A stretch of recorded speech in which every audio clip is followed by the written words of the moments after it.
Okay guys, so today just a little video, an update on my Tiger EK4 restoration. So when I got this, when I got the truck, I have another video of it on my channel. Really clean. The engine was basically the same condition it is now. I just kind of put WD-40 and wire brushed a bunch of this really brown, I don't know, probably the previous owner was running it a lot of really rich, so just oil splattered on there, and he also got on the exhaust header, so you can see that inside there I haven't been able to get the wire brush in there, so that's just that, but it's pretty clean now. This goes on like that. So yeah, I did remove the carb, obviously, and I'm doing a full rebuild on this. Just completely stripped everything except the piston, which I didn't disconnect from the connecting rod because I just don't really want to mess with it. And you have to be really careful with these piston rings because this is a ringed engine. It's a helicopter engine. It's different from a regular nitro engine. So you have a little piston ring in there, and those things are impossible to find nowadays. Here, let me turn on the light for you. Sorry, this workbench is the garage workbench. It's really messy. You can see the 3D printer printing away in there. But yeah, it's an Ender 5 Plus. Yeah, it's a Plus. The Pro version is a bit smaller. This one's the Plus. So you can see really fluid motions. Looks pretty dirty, but honestly, can't really get my paper towel in there. So this will work. This is pretty okay condition. Just saying the ring is decently worn. You have to be really careful with it when you're taking it out because these tend to split into two pieces. So that's not very good, and they're impossible to find. You can't find them anymore.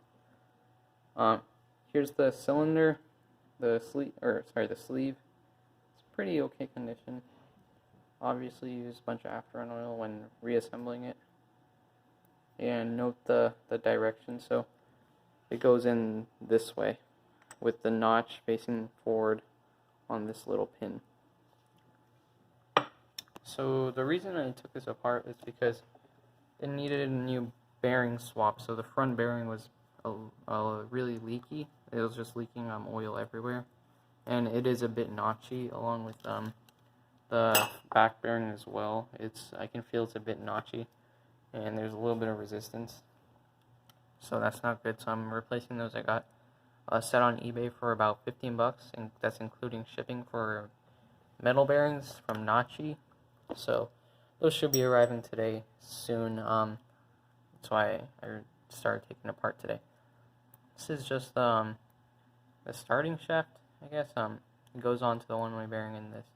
This output has a little coupler that goes to hex, and that's how you start the engine. And that's just the one-way bearing, and that goes on to here, the back plate, and then that just bolts onto the back. And then this has an O-ring, so remember to take this off. And it also has a flat spot which faces up, I'm pretty sure. Anyways, this is just the flywheel nut. The flywheel and the carb I have upstairs in.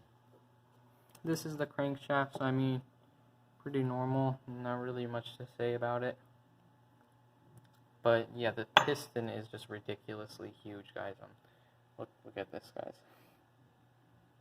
It's huge. I'm obviously not going to be putting this in and demonstrating it because, I don't want it to scratch anything. So that's when it gets back in the engine. But I noticed that this engine was really dirty on the inside. It had a bunch of just oil. I cleaned it as much as I could, but you can see there's still a lot of residue on there on the inside. So the outside is really clean, you can see right there. But the inside, yuck. Yeah, it's pretty nasty.